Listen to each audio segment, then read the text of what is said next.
frères et sœurs en Christ, shalom, que le Seigneur vous bénisse. C'est une autre occasion de nous retrouver sur le plateau de notre émission Garder la Sainte Doctrine. Je suis là avec notre invité spécial, l'apôtre Nono Bertrand, avec qui nous allons nous entretenir sur une thématique très importante. Apôtre Nono, bonsoir. Bonsoir, révérend Fosso Osé. Bonsoir à tout le public qui nous regarde en direct. Bonsoir à tous ceux qui aiment bien cette émission. Que Dieu vous bénisse. Voilà, ainsi dit, nous n'allons pas perdre du temps à aller directement au droit au but. Ce soir, nous parlerons sur un sujet très important, à savoir la virginité des femmes des prédicateurs. Mais, Pasteur Nono Bertrand, vous avez lu deux écritures dans l'Ancien Testament, notamment Lévitique. Est-ce que cette virginité exigée là ne s'applique-t-elle pas seulement aux anciens dans l'Ancien Testament? Dans le Nouveau Testament, lorsqu'on lit 1 Timothée chapitre 3, le verset 2 par exemple, la consigne que l'apôtre Paul donne, si quelqu'un a 6 pieds à la charge, que l'évêque soit marié d'une seule femme. Oui. Dans le Nouveau Testament, on ne voit plus parler de cette question de virginité. On dit seulement il faudrait que le diacre aussi marie d'une seule femme, l'évêque marie d'une seule femme. Mais quelque part là, on ne voit plus l'apôtre Paul ou un autre disciple ou un autre apôtre parler de la virginité. Est-ce que cette question de virginité n'était-elle pas seulement un principe ou une recommandation de l'Ancien Testament? Est-ce qu'avec le Nouveau Testament, a-t-on encore besoin de parler de virginité aujourd'hui? Surtout qu'aujourd'hui, nous avons la nouvelle naissance. Par la nouvelle naissance, on devient vierge. Est-ce que le ministre doit encore, est-ce qu'on devrait être regardant là-dessus? C'était un principe du message, je ne sais pas. Oui. Est-ce que ce n'est pas seulement une faculté, mais peut-on considérer cela comme un principe d'actualité? C'est un principe d'actualité. Beaucoup pensent que le Nouveau Testament est venu détruire ou abolir l'Ancien, ou que Christ serait venu abolir la loi. Il faut qu'on se détrompe parce que le mot aboli n'est pas bien placé là. Il y a eu une nouvelle alliance qui n'est pas venue en annulation de l'ancienne alliance, qui est venu tout simplement comme une mise à jour de ce qui était dit dans l'ancienne alliance, pour venir remettre les gens d'aplomb, afin qu'ils se remettent sur la bonne base de compréhension des choses qui nous ont été enseignées dans la loi ou dans l'Ancien Testament. C'est donc pourquoi Christ est venu pour amener la loi à la lumière. C'est pourquoi il est venu pour accomplir la loi, les choses de l'Ancien Testament. En accomplissant la loi qui demandait au sacrificateur de n'épouser qu'une femme vierge qui n'a pas été touchée par un autre homme, l'apôtre Paul nous dit que Dieu voulait par là nous enseigner que Christ, le sacrificateur, était Christ qui venait sur terre et qui devrait se marier d'une épouse vierge qui n'est pas encore touchée par autre doctrine que ce qui est enseigné par lui-même. Parce que la doctrine de Christ, la doctrine biblique est ce qui doit féconder l'Église. Si ce n'est pas la doctrine biblique et que l'Église croit autre chose, ça veut dire qu'elle s'est laissée toucher par une autre personne, elle a reçu une autre sémence. Donc, voilà ce que Paul nous apprend donc. Et si Paul revient dessus en disant « Je vous ai fiancé à Christ », vous comprenez qu'il est déjà dans le spirituel, bien sûr, pour nous montrer jusqu'à quel niveau matériellement la chose aussi a de l'importance. Oui. Je vous ai fiancé à Christ comme une vierge pure. Il ne fiancerait pas à Christ une prostituée. Non. Il ne fiancerait pas à Christ une veuve qui a déjà vécu une vie conjugale, une vie de mariage, une vie sexuelle. Il nous a fiancés comme une vierge pure. Comme pour dire Christ qui est l'époux et dont je suis l'ami, le 10 qui vient jouer pour négocier une femme pour lui. Je connais mon devoir. Mon devoir est de ne chercher pour lui qu'une vierge pure. Ouais. Voilà donc, je pense que il faut prendre ce verset sur deux dimensions. Dimension spirituelle d'abord, parce que tout ce que Dieu attend de nous, c'est que nous soyons purs, que nous soyons saints, que nous soyons irréprochables. Et dimension physique, c'est que nous soyons la matérialisation de ce que le spirituel a fait de nous. C'est-à-dire ce que nous avons reçu spirituellement se matérialise, se démontre physiquement par nos actes, par notre union. D'où je crois que cette loi s'applique dans le Nouveau Testament. Et je voudrais revenir ici, à l'instar d'un grand prophète de Dieu, William Marion Branham, pour vous montrer son interprétation de cet acte ou de cette recommandation qui a été servie aux sacrificateurs, qui sont les ministres de l'évangile aujourd'hui. Notre prophète déclare dans son livre ou dans son message le mariage et le divorce. Il déclare ici au paragraphe 75 numérique, aucun ministre ministre ne peut épouser une veuve. Écoutez bien. Aucun ne peut épouser une veuve. Point. Qu'est-ce qu'une veuve? C'est une femme qui a déjà vécu le mariage et qui entre-temps a perdu son mari. Ça veut dire qu'elle a déjà été connue par un homme. Elle a déjà été touchée par un homme. Et le prophète nous dit, aucun ministre de l'évangile ne peut épouser une veuve. Pas parce que les veuves sont maudites, pas parce que les veuves n'ont pas le droit de se remarier. Et là, entre parenthèses, même la veuve d'un sacrificateur aussi. Oui, maintenant, la différence c'est là. Oui. Dans l'Ancien Testament, on dit qu'il peut encore épouser la veuve d'un autre, d'un collègue.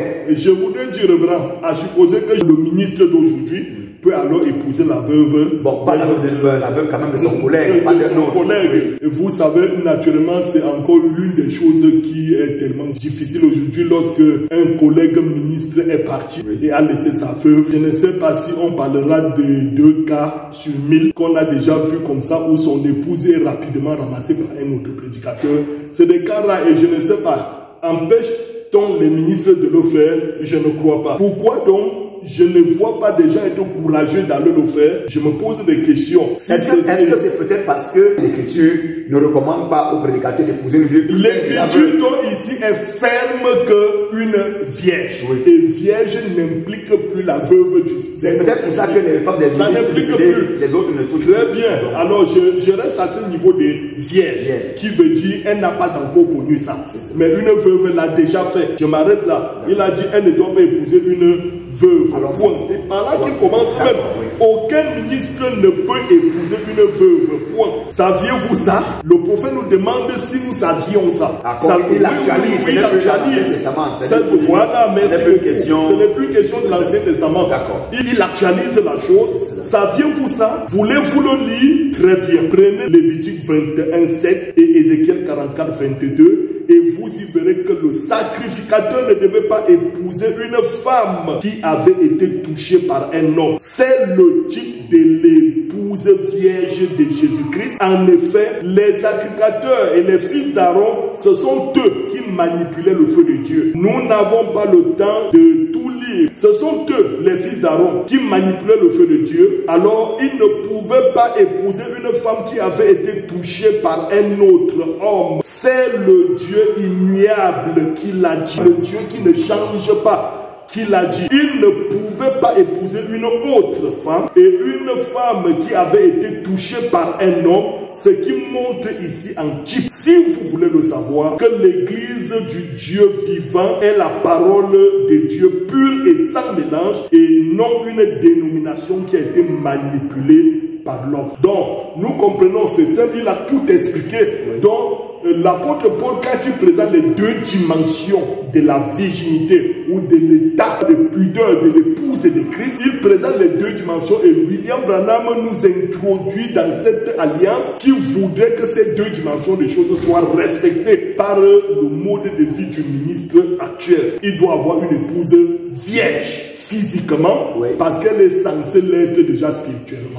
Voilà. Alors, pasteur Nono Bertrand, vous nous avez amené dans les Écritures, vous nous avez amené dans beaucoup de déclarations, dans les citations. Alors, en termes pratiques, dites-nous, Apôtre Nono Bertrand, vous êtes un homme de Dieu, vous êtes marié, vous avez une famille. Alors, nous voulons savoir quel est ce mystère caché derrière la virginité des femmes de ministres. Hormis le fait que le ministre est un homme de Dieu représentant Christ, qui doit avoir une vierge pure. En quoi est-ce que cette virginité a un lien avec le ministère? Ça vous aide quelque part? Il y a quelque chose qu'on tire de ça? Je crois qu'il y a quelque part. Non, il y a des choses que nous ne devrions pas négliger. Permettez-moi, je vais lire quelque chose ici. La Bible dit dans le livre de Proverbes chapitre 5, le verset 18 nous dit que ta source soit bénie et fais de ta joie de la femme de ta jeunesse. Ça c'est un. Je voudrais encore aller dans le livre de Malachie au chapitre 2, verset 14.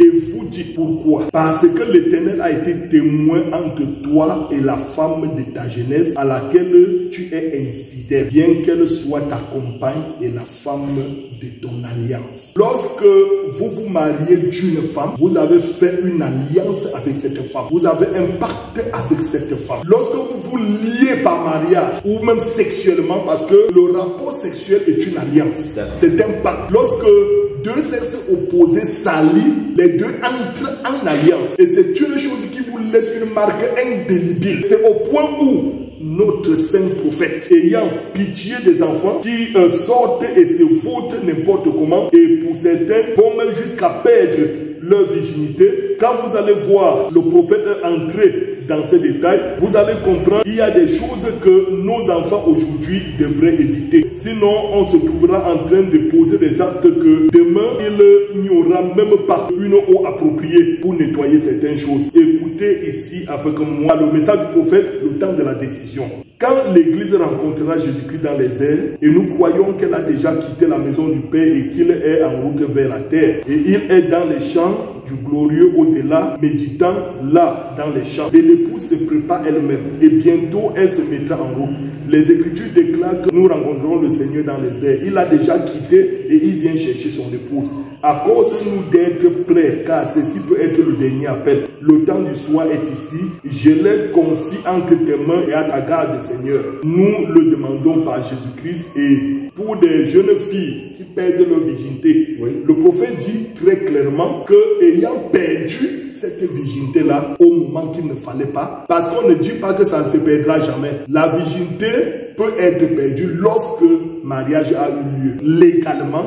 Alors, le mariage légal est juste une autorisation qu'on vous donne maintenant de vous découvrir l'un l'autre. C'est normal. Mais lorsque c'est perdu avant cette autorisation, Frère Branham dit que cela laisse en vous une marque qui vous suivra jusqu'à votre mort. Et comme je disais, la Bible déclare ici des faits de la joie de la femme de ta jeunesse. En quoi est-ce une particularité? Lorsque vous avez fait alliance avec une femme, vous avez déjà vécu maritablement avec une femme, sexuellement avec une femme, il y a un lien qui reste entre vous et elle.